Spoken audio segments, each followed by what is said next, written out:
As a proud Métis individual whose mother comes from Nova Scotia, in which my Mi'kmaq community calls home, and also an individual who has African roots, in which my father was born and raised in Tanzania, Africa, I'm so proud and honored to be giving you guys this land acknowledgement, especially during these crucial times in which me and my community are healing from.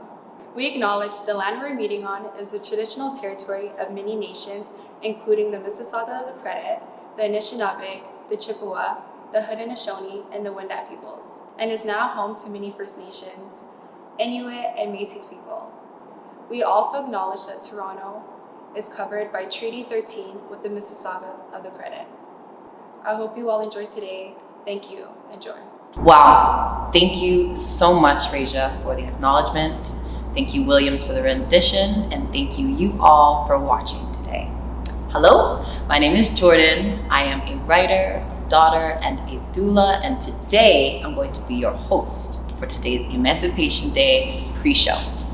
Every year, Ontario Black History Society celebrates Emancipation Day, but this year is a little bit different. This year, for the first time, Emancipation Day is being formally recognized across the country. That's right, across the country. So today we're going to celebrate a little bit differently and in style. Today's pre-show for the Emancipation Day ceremony that's scheduled to take place on August 1st is being sponsored by our friends at Canadian Heritage. So, stay tuned. Order made on Monday, January 25th, 2021. The House will now proceed to the taking of deferred recorded division on motion M36 under private members' business in the name of Mr. Johari. The question is the following one. Mr. Johari, seconded by Mr. Fergus, moved that the House recognize that A, the British Parliament abolished slavery in the British Empire as of August 1st, 1834. B, que l'esclavage.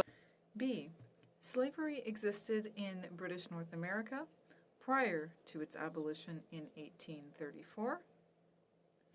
C, and others who struggled against slavery, including those who arrived in Upper and Lower Canada by the Underground Railroad, have historically celebrated August 1st as Emancipation Day.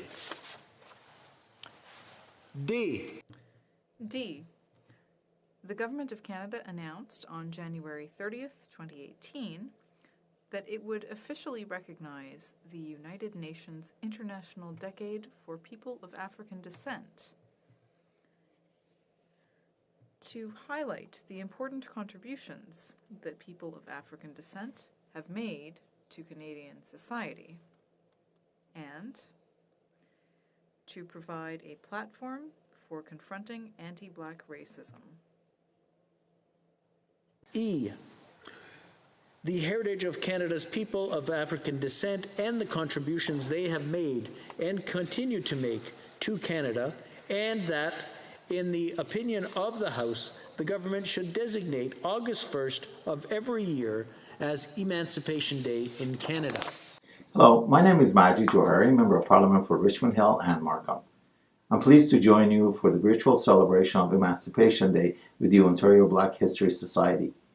I would also like to acknowledge the immense pride I feel to be able to commemorate this August 1st as the first year Emancipation Day is nationally recognized.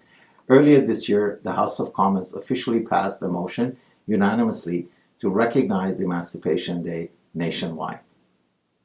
This motion would have not been possible without the resilient support and consistent advocacy from the Ontario Black History Society and other various Black organizations across the country. I want to thank Natasha Henry and the entire OBHS board for organizing this event and for continuing to advocate for the Black community in Ontario. Together, as we reflect on the troubling past, let us continue to educate and support one another. This event is not only the start, we have so much more to do, and we will. Today is about recognizing the past, but also about moving forward. Together, we will continue to enact meaningful change and fight for equality. Thank you to all advocates, and thank you to the members of the community. This would have not been possible without you. Thank you very much. Up next, we're going to have a conversation with Natasha Henry, who is the president of the Ontario Black History Society. I'm Natasha Henry, currently the president of the Ontario Black History Society, also an educator and historian as well, focusing on Black Canadian history. Okay, Natasha, so would you be able to tell us a little bit about the research that you've done in terms of history and emancipation? Well, yeah, my first book, my first foray into publishing was actually a book about the history of Emancipation Day commemorations here in Canada. I wrote my first book in 2010, and that was followed by a second book in 2012, which was more youth focused, but also includes a lot more information on the organization of Emancipation Day celebrations in Canada. And so through that, experience of researching and writing about this history really illustrated for me how different aspects of Black Canadian history is rooted in the commemoration of Emancipation Day. It's much more than just about the day or the few days that were allocated to this commemoration, but it's also very much about the individuals, the men and women who organized it, the people who participated, who observed, who attended. It's also, the themes of freedom, resistance, community are all very much interwoven into this observation of August 1st as well. And so, it was great to see that my books were recently actually reprinted in time for this Emancipation Day, and actually quite in line with the first national recognition of August 1st as Emancipation Day. Oh, right on time, man. That's amazing. Would you be willing, like, I just wanted to get that out of you. Would you be willing to kind of share one of those inspiring stories from your research that can kind of like color the way that we look at things going forward? The history is so rich and is so complex. Well, we know that in marking August 1st, that observes the time that the legislation took effect, the Slavery Abolition Act on August 1st, 1834. And so it does commemorate the legislative end of enslavement, either in 1834 or 1838. And how those who were enslaved immediately came together to celebrate that occasion. But what we also see is that immediately after is that that was just one step in terms of freedom, that legal, emancipation, that there was very much, we start to see immediately the barriers and the discrimination that they faced, and how Emancipation Day came to embody that ongoing struggle and the realization of full freedom and full British subjecthood when we were a British colony, and then Canadian citizenship when we became a nation, the nation of Canada. And so there's stories including the 3 and 4 day Emancipation Day celebrations in Windsor that took place from in the 1940s up until 1967, the big picnic at Port Dalhousie in St. Catharines, Niagara area that took place again in the similar time period, the 50s, organized by the UNIA and the Toronto branch of the UNIA. And just imagining seeing hundreds and thousands of people in the 19th century, going into the 20th century, coming together, across the border from the United States, different parts in Canada, different parts in Ontario. It's amazing to see that. It's amazing to see the images, the notion of community and family that's part of that. And what is also very evident is this persistent agitation and advocacy for freedom and whatever that came to be defined at different points in time, seeing how Black Canadians and people who came to move and live in Canada, how they lived in and practiced their freedom and demanded their freedom, from racially segregated schools to employment discrimination, housing discrimination, and how they used Emancipation Day to continue that tradition of advocating for freedom and liberation. What has been the role of OBHS in marking Emancipation Day here in Ontario? Well, for a very long time, previous to my tenure as president, the Ontario Black History Society has played a pivotal role in getting Emancipation Day recognized at the municipal level, at the provincial level, and at the national level now for a number of years. The Ontario Black History Society has also contributed to the marking of Emancipation Day by holding annual events as well. And so we've continued that tradition even in the COVID restrictions, going virtual last year, going virtual this year again, but ensuring that we are again upholding that tradition as well. And it also is very much tied to our mandate to preserve and disseminate Black history as well. What is your vision of freedom for the next decade, and how can we start building that foundation today? Wow, that is such a deep question. Yeah.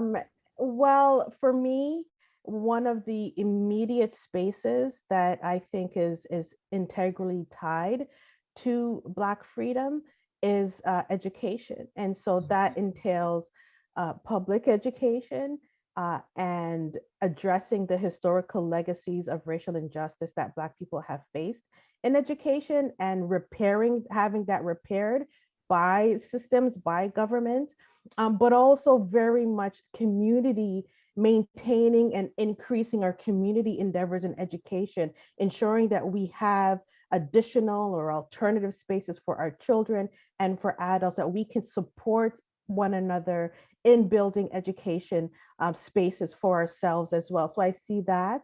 I also see in terms of freedom, ongoing efforts to build community infrastructure, that the more that we can do that within our community, whether it be, for example, nursing homes, look at what we're coming out of, on the other end of as it relates to COVID, the OBHS's vision to realize a museum and cultural center and ensuring that the community supports us in that endeavor to realize that as a benefit to our children, to our, to our community. So I see that as being also important in realizing what we are defining as our freedom and community liberation as well. And so those are the things that I would like to see us focusing on collectively. Amazing. Thank you so much. Is there anything that you kind of want to impart on the coming generations and their kind of ideas about what freedom is and what it costs, and just any words of wisdom for us?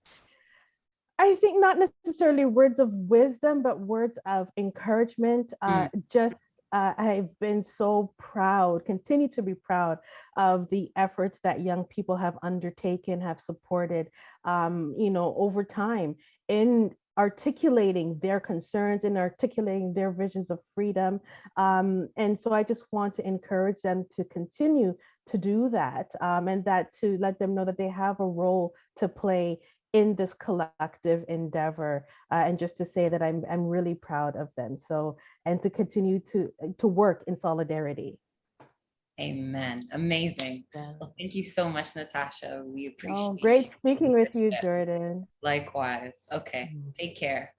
Take care. I'm Chris Batemen. I'm the manager of the Historical Plaques program at Heritage Toronto.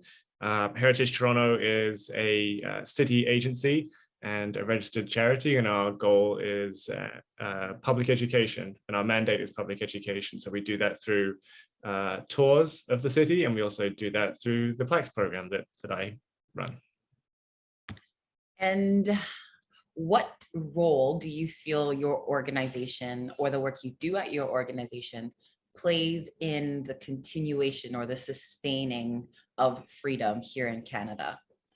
Yeah, I think that's it's interesting that you phrase that question that way, that idea of sustaining freedom, right? Because that's a very important way of looking at this as a process that is active and needs to be looked after and maintained. And I think the role that Heritage Toronto plays in that sustaining is through programming, through partnering with organizations like the Ontario Black History Society to help to tell the stories that are important to the Black community. Those partnerships are really important, and the way the Plaques program works is that we often work with different groups to help tell those important stories. You know, at the same time, we really recognize that over the past 5 decades of this Plaque program existing, that we haven't done a good job of you know, including and recognizing the histories of Black people, the histories of Indigenous people, and the histories of people of color. And you know, there's a huge amount of work to be done to correct that. That we're actively working on. And you know, the Plaques program itself is open to the public. Anyone can apply for a plaque on any subject, but there are still barriers in place. I mentioned that Heritage Toronto is a small charity, and we charge a fee for plaques that covers the costs of you know, of making the plaque and getting it installed. But that can represent a barrier, and that can prevent some of those ideas for plaques coming forward. So one of the things that we've done to address that in a small way is by setting aside a portion of the plaques fee. So a percentage of each fee that we receive for any plaque goes into a fund that we can use to produce plaques that speak to some of Toronto's diverse history, or help fill some of the gaps that have appeared over the years. And recently, earlier this year, we completed a plaque in partnership with the Mississaugas of the Credit First Nation. We produced a plaque for Chief Wabakanine, who was an important figure in Toronto's Indigenous history. He was one of the signatories to the first Toronto Purchase. And he was killed in Toronto. He was murdered, and his death was incredibly important and significant at the time to the formation of the city. And there's now a plaque in place for that. And I don't think without that fund, that plaque may not have come forward as soon as it did. You know, this Emancipation Day, obviously, we're pleased to be unveiling 2 plaques that speak to very different aspects of Toronto's Black history. You got the Beverly Mascoll plaque, of course, but we're also unveiling a plaque for Joshua Glover, who was enslaved in the United States and came to Etobicoke in Canada via the Underground Railroad. So those are 2 very different stories, but I think they both contribute to this, contribute to the public knowledge of Toronto's Black history, and this idea of, like you mentioned, sustaining and building a better and a stronger city. Mm-hmm.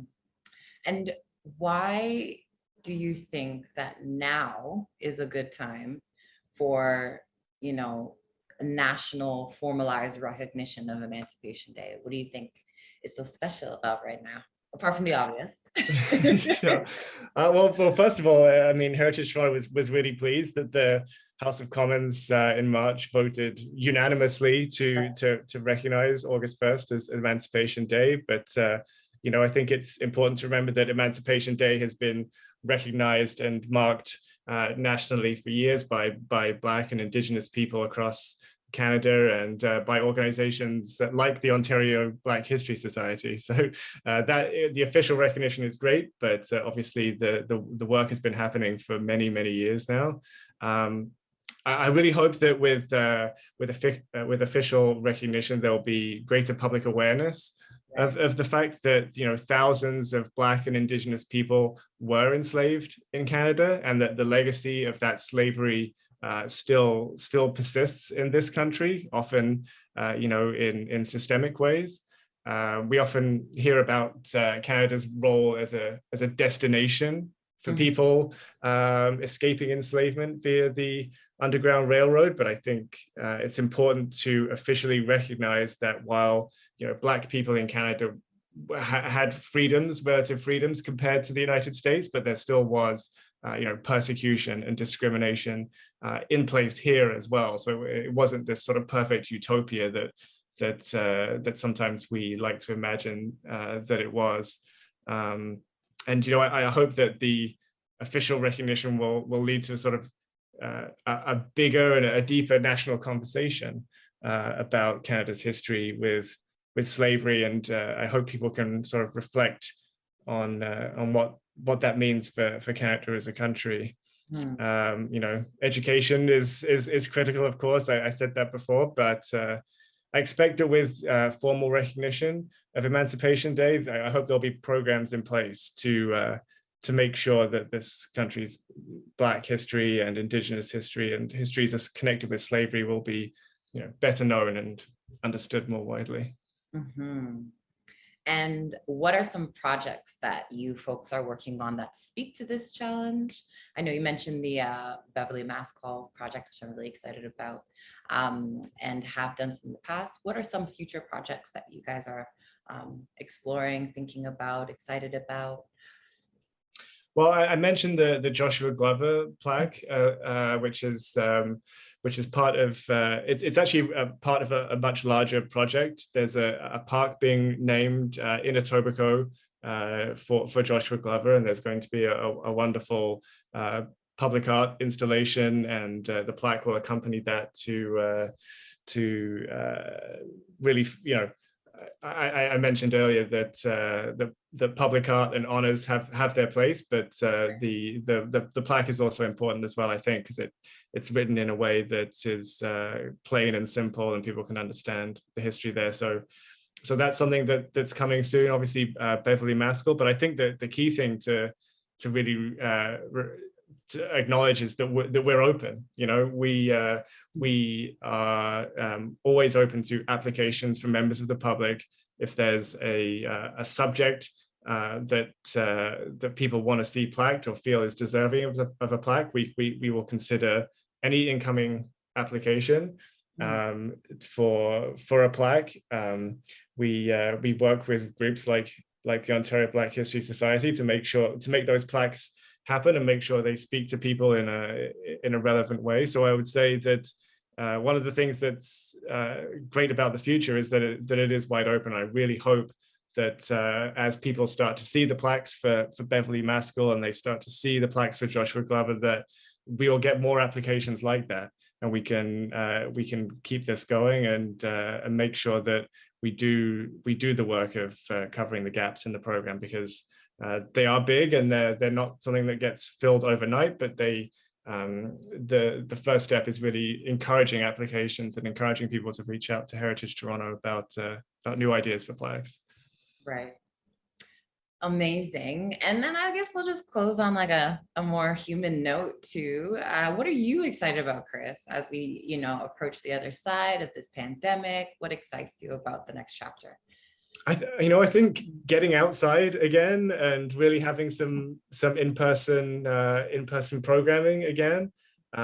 One of the great strengths of the Plaques program that we discovered during the pandemic is that in some little way the plaques are sort of pandemic proof in a way, because plaques, our plaques at least, are always outside.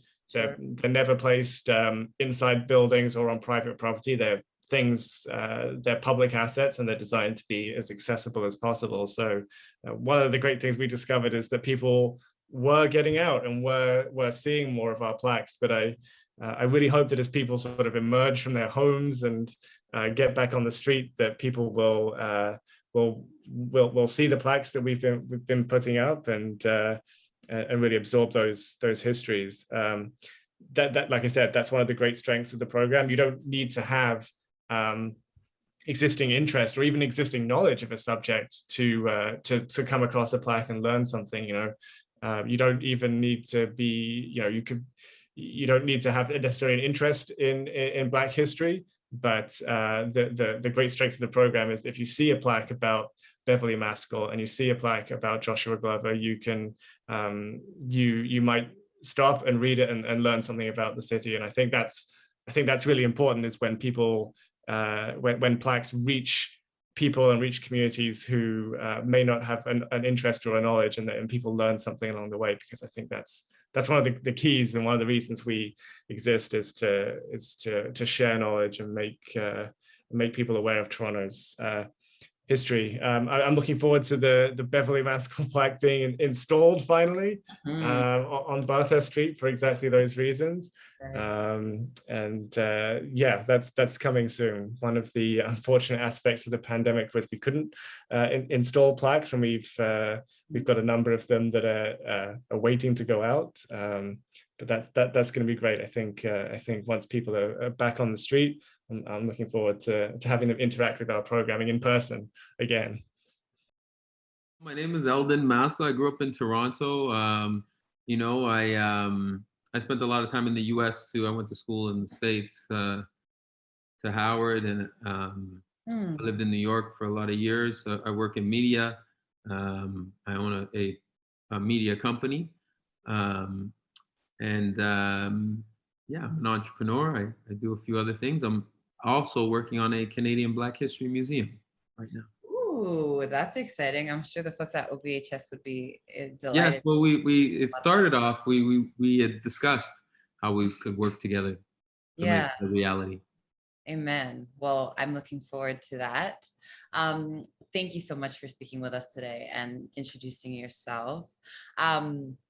I'd love to hear a little bit about how you feel knowing that your mother now has a plaque that highlights the hard work that she did and the life that she lived.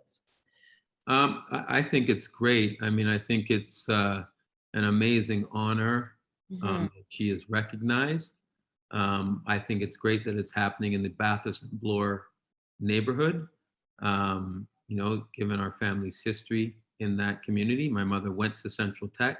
Right. My grandparents lived on Markham Street. My mother started her business on Bathurst Street. So, I think it's an amazing honor. And I think it's also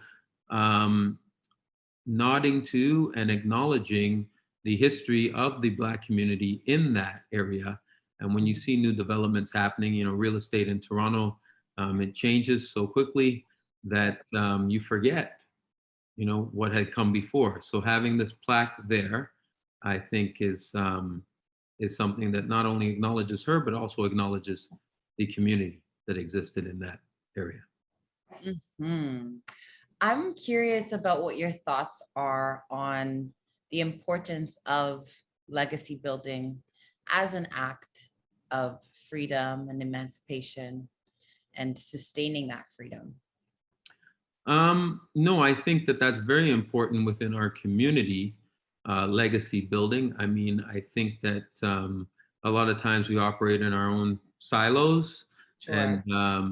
And there really is no link, or some people break the link on their own. But having things that are foundational, if that's even a word. Oh, yeah. Things that you can anchor around and say, hey, like, whether that be an area or region, whether that be specific people, types of business, things in the arts and culture sectors. I mean, I think those are very important. And I think for young people to see that, I think it gives a lot of young people the confidence that things can be done.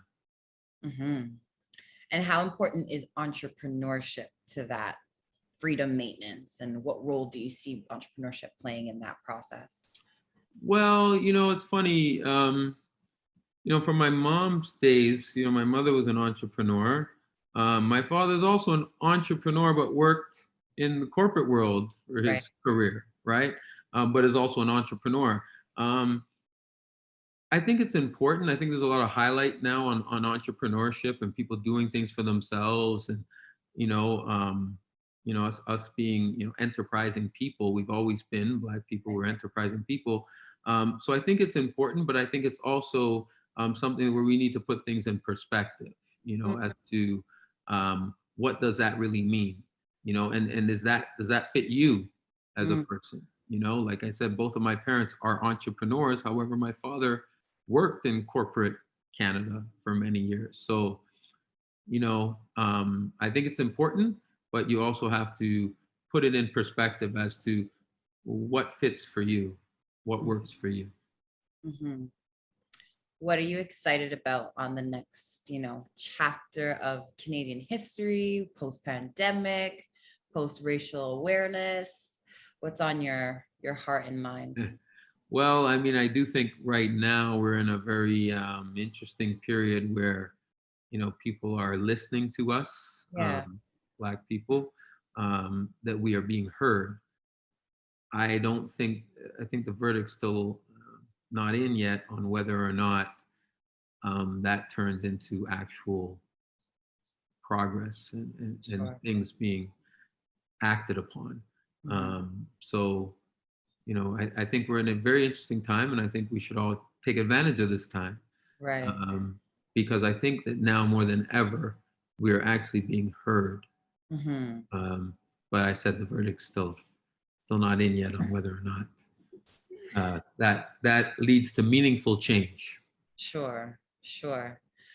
Okay, Eldon. Well, my final question, I kind of always ask, what or how do you see this experience that we're living through right now? So with your mother receiving a plaque and just like you said, the awareness, how do you see this kind of serving our future generations of freedom? And how is this relevant and important? Yes, I think when you have like a city institution Yeah. like Heritage Toronto acknowledging my mother, I think um, that can only be positive for other people in the community. Mm. And the plaque being you know in that Bathurst Bloor neighborhood where there are kids right now at Centrre Right. Right.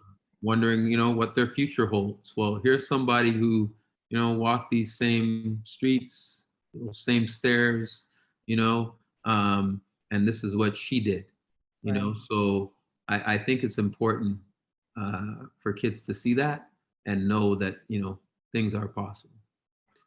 People talk about my mom being a successful entrepreneur, but to me, the business meant more than that. Like, Right. especially at that time, with that wave of immigration coming from the Caribbean into Canada, specifically into Toronto. And you come to this country and back then, I mean, Caravana started, um, when Caravana started, um, I think there were only 12,000 Black people in Mm. So you come to this country and you don't know whether or not you belong here or not, say in the 1970s. And then you walk into this store and you see products with, people's faces that look like you, with Mm. people serving you that look like you. The owner looks like you. Like it means more than the business. Absolutely. On so many levels, just hair, beauty, all that. So All that. it's Yeah. really, really integral to the culture. Yes, yes. So I think that's a big part of my mother's story, and Mm. also the fact that people watched her do it. So they watched her Mm. build. They saw her start, with me in the car and Right. going and calling on these shops, and then her starting her one little shop. She started just at the front of the store with Gwen in the back. Right. Um, Gwen Gunter was in the back, doing hair. Gwen was there before my mom. Mhm. A German lady owned that shop. And so they watched her, starting from her car to getting, the front of a store, to the whole store, to the building, to more stores, to Right. distribution, to those things. And she's, a person who they knew. So my Mhm. mother went to Central Tech, so Right. um, Love I that. think that empowered a lot of people. Ab- And I think that's why a lot of people had that affection for my mother, and also my mother as a person. If you met her and you spoke to her, she'd make you feel better about whatever you were doing. She had that ability. So today, you folks are in for a treat. We've got performances, we've got conversation, we've got cooking demos. Listen, it's going to be a vibe. But I would advise, and I request, and I encourage that you go ahead and you register for the main event on August 1st. Yes, please, I'll give you a moment. Take your time. Perfect, thank you. You won't regret it. And today is just the beginning. So stay tuned.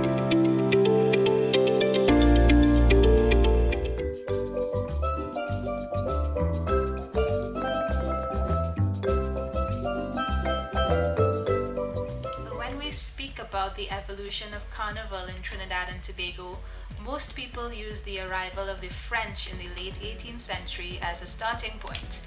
And the French, they had these lavish balls, private events in which they would dress up in very elaborate costumes, and the lavishness of these balls no doubt left an impression on the onlooking slaves who were not allowed to participate in these balls. So they decided instead to mimic and imitate the French, using whatever they had on hand at the time: simple rags, simple tins, beads, and buttons to imitate the jewelry. So many of Trinidad and Tobago's traditional carnival characters have their origins in imitation, but also in the resourcefulness and creativity of our African ancestors. But it wasn't until 1834, when emancipation took root in Trinidad and Tobago, that Carnival developed into an outlet and a festival for emancipated slaves, and really exploded into the start of what we now know Carnival to be. Today, Carnival remains very much associated with those feelings of freedom, liberation, and exuberance. When we aren't celebrating Carnival, we're reminiscing about it. We even coined a term for that feeling: Carnival Tabanca, that nostalgia, that sense of longing until Carnival time comes around again. And clearly that Tabanca followed the Caribbean immigrant community to Canada. But the opportunity to remedy that sense of longing didn't really arise until 1967, when the Caribbean community in Toronto was asked to organize a special event to highlight Caribbean culture, a sort of gift to celebrate Canada's 100th birthday. For me, it's not very surprising that the community would decide that its gift should take the form of a carnival. It's also not very surprising to me that the government and people of Trinidad and Tobago, being very proud of its carnival traditions and its carnival product, would decide to donate our winning Queen and King costumes that year to that early effort of the diaspora community. So now we fast forward 54 years later, and Toronto Caribbean Carnival is North America's biggest cultural festival, with a significant tourism and economic impact. Beyond that, it's also a bridge and a connection to home and to history for those trying to express Caribbean culture in an adopted location. It's also definitely not an exclusive ball, but really quite the opposite. It's a celebration of diversity, bringing together people from all walks of life who might, under normal circumstances, never mingle. And that is the essence of Caribbean Carnival, and we are very proud of it. I'm sure many would agree that we just can't wait to be on the road again. Last year, you guys may remember Chef Warren Ford came on to the Emancipation Day event, and he made a mackerel rundown and then some. Today, he's gonna bless us all with another meal, so stay tuned.